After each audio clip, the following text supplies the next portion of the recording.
نصرت جہاں ناز سلام عرض کرتی ہے اور کچھ دیر کے لیے آپ کی توجہ چاہتی ہے۔ میں جانتی ہوں کہ آپ کا وقت بہت قیمتی ہے، لہٰذا کوئی تمہید باندھے بنا اپنی بات کا آغاز کروں گی۔ سامعین، آج کل ہم جس معاشرے کا حصہ ہیں وہاں یہ بات آج سے نہیں بلکہ کئی صدیوں سے عام ہے کہ ہمیں ہمارے کریٹر نے جو سسٹم ہماری لائفز میں ہمیں امپلیمنٹ کرنے کے لیے دیا تھا، ہم نے اسے اٹھا کر شیلف کر دیا اور اپنے دین کو محض چند ریچولز سے جوڑ کر مطمئن ہو گئے، مثلا نماز، روزہ، حج، عمرہ وغیرہ۔ کوئی بہت خدا خوفی رکھتا ہے اور افورڈ بھی کر سکتا ہے تو زکوٰۃ دے کر فرض ادا کر دیتا ہے۔ نہ ہم اپنے دین کی روح کو سمجھیں اور نہ ہی اس کے مطابق عمل کرنے کی کوشش کی، اور کوشش کرتے بھی کیسی جبکہ ہم نے اس سسٹم کے انسٹرکشن مینول یعنی قرآن کو سمجھنے کی نیت سے کبھی پڑھا ہی نہیں۔ جب بھی کھولا یا تو قرآن کے حروف پر نیکی کمانے کی غرض سے یا اپنے مرحوم احباب و اقارب کو بخشوانے کی نیت سے، جبکہ قرآن بار بار اپنے قاری سے اپنی انٹلیکٹ، اپنی انڈرسٹینڈنگ استعمال کرنے کا تقاضا کرتا ہے۔ مگر مسئلہ یہ ہے کہ جب ہم اپنے دین کو صرف اور صرف دنیاوی مقاصد حاصل کرنے میں مصروف کر دیں گے، نالج اینڈ ایجوکیشن بھی حاصل کریں گے تو وہ بھی محض پیسہ کمانے اور دنیاوی خواہشات پورا کرنے کے لیے، تو پھر بیچارے تھکے ماندے اوور ٹائرڈ مائنڈ کے پاس اتنی انرجی ہی کہاں بچے گی کہ وہ ان موضوعات پر بھی سوچ سکے جو دراصل اس کی زندگی کے لیے ضروری ہیں۔ اللہ رب العزت نے جب جب اپنے صحیفے مختلف اقوام پر اتارے تو رہنمائی کی غرض سے، اور قرآن کا نزول تو اپنے ساتھ پورا ایک سسٹم لے کر آیا تھا، مگر ہم نے جو اس کے ساتھ سلوک کیا وہ اللہ معاف کرے کوئی اپنے سوتیلوں کے ساتھ بھی نہیں کرتا۔ عزت و تکریم کے نام پر اسے ایسی طاقوں اور ایسے اونچے آؤٹ آف ریچ بک شیلفز کے حوالے کر دیا جہاں تک رسائی بھی آسان نہ رہے تو پھر پڑھنا اور سمجھنا تو دور کی بات ہے۔ اینڈ بائی دا وے، قرآن کی تلاوت کا جو مطلب ہم عام طور پر لیتے ہیں وہ صرف ریسیٹیشن کی حد تک محدود ہے، جبکہ تلاوت کا وسیع تر مفہوم پیچھے چلنا یا نقش قدم پر چلنا یعنی to follow in the footsteps کے معنوں میں آ جاتا ہے، جس سے اس کا مقصد از خود ہی ظاہر ہو جاتا ہے۔ کسی کے نقش قدم پر تو جب ہی چلا جائے گا نا جب ہم اس کی بات سمجھنے کے قابل ہوں گے، اس کی اطاعت کریں گے، صرف سرسری پڑھیں گے نہیں۔ پھر قرآن میں اللہ تعالیٰ ہم سے کہتے ہیں ہم نے اسے تمہارے لیے آسان کر دیا ہے، جبکہ ہمیں عمومی طور پر علماء وغیرہ سے کچھ ایسا سننے کو ملتا ہے کہ قرآن تو ہم اس کو سمجھ ہی نہیں سکتے، اس لیے بس ناظرہ پڑھ کر ثواب حاصل کرنا ہی کافی ہے۔ اگر ہم ذرا سا بھی اپنے اس فہم کو استعمال کریں جسے ہم دنیاوی پوائنٹ آف ویو سے استعمال کر کے بڑے بڑے مار کے سر انجام دیتے ہیں، تو ہمیں بآسانی یہ بات سمجھ آ جائے گی کہ اگر اسے سمجھنا اتنا مشکل ہوتا تو اللہ اس کی پیروی کی ہدایت ہی کیوں دیتا۔ اور پھر سب سے بڑی بات یہ کہ اللہ نے اس میں جنہیں مخاطب کیا ہے وہ ایک عام انسان ہے۔ جگہ جگہ آپ کو یا ایھا الناس کا صیغہ ملے گا، یعنی اے انسان، سوائے چند ایک مقامات کی جہاں یا تو ایمان والوں کو یا رسول پاک صلی اللہ علیہ وآلہ وسلم کو مخاطب کیا گیا ہے۔ یعنی basically the whole humanity is addressed and on top of it individually addressed، یعنی یہ ہم انسانوں سے ون ٹو ون انفرادی طور پر بات کرتا ہے۔ مطلب صاف ہے کہ جب ہم اسے سمجھنے کی نیت سے پڑھیں گے تو بآسانی سمجھ بھی سکیں گے۔ اب یہ اور بات ہے کہ جتنا اس کی گہرائی میں جایا جائے تو اتنے ہی اس خزانے سے ہیرے، جواہر اور موتی نکال کر لائیں گے۔ رہتی دنیا تک کے لیے اس میں ایسے ایسے گوہر نایاب، ایسے نوادرات کے ذخائر پوشیدہ ہیں، نالج کے ایسے ٹریجرز بریڈ ہیں کہ جن پر ہماری پوری یونیورس کی سائنسی ترقی ڈپینڈ کرتی ہے۔ Physics, astro physics, mathematics, chemistry, biology, astronomy and what not. مگر ظاہر ہے ان سبجیکٹس پر وہی غور کرے گا جسے اللہ نے اس کے مطابق ذہنی استعداد یا صلاحیت عطا کی ہوگی۔ ایک عام انسان کے روزمرہ معاملات کے لیے اسے سمجھنا تو اللہ نے اپنے قول کے مطابق آسان بنا دیا ہے۔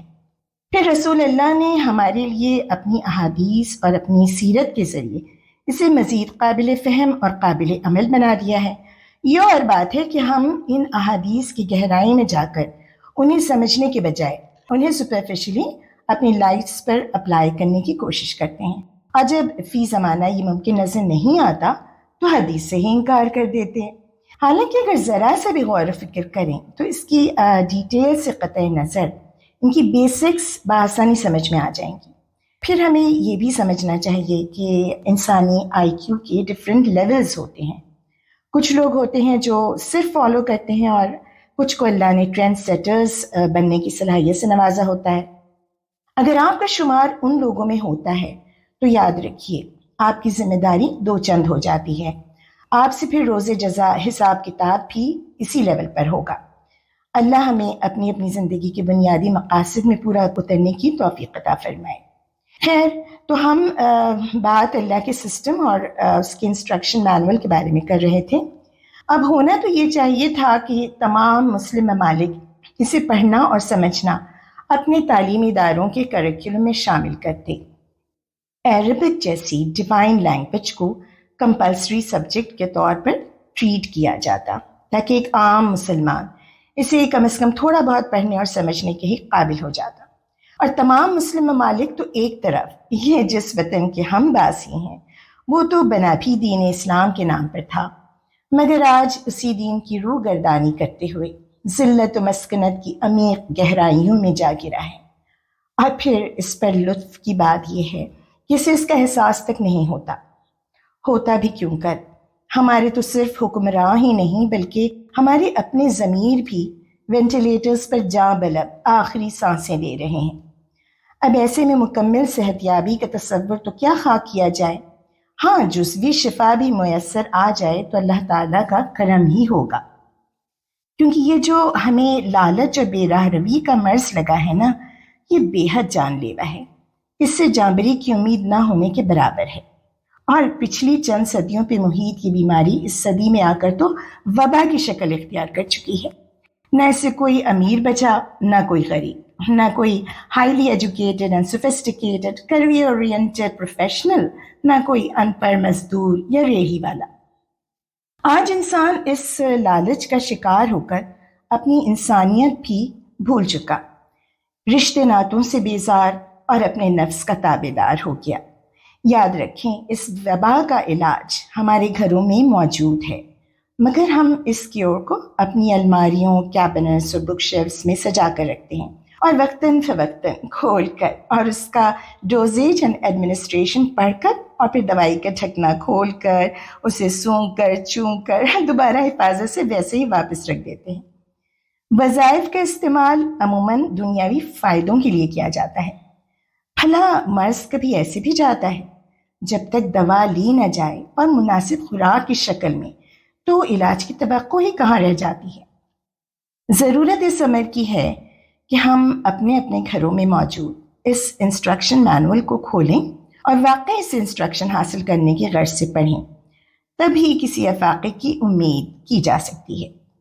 جب تک خوراک مرض کی انٹینسٹی کے لحاظ سے نہیں لی جائے گی تب تک شفا کی کوئی امید بھی نہ رکھی جائے۔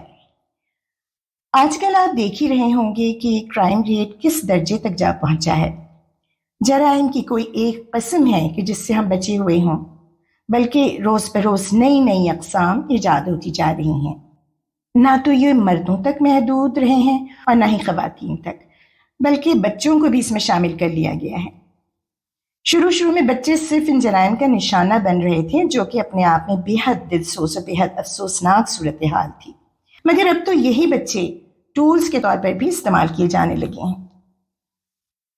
کچھ عرصہ قبل ہی سے یہ خبر مشہور ہے کہ چھوٹے چھوٹے بچے کاغذ پر لکھے پتے کے ساتھ لوگوں کو اپنی جانب متوجہ کرتے ہیں، اور پھر جب کوئی شہری ان کی معصومیت سے متاثر ہو کر انہیں اس تحریر شدہ پتے پر لے کر جاتا ہے تو وہ وہاں پر لوٹ لیا جاتا ہے یا کسی زیادتی کا شکار ہو جاتا ہے۔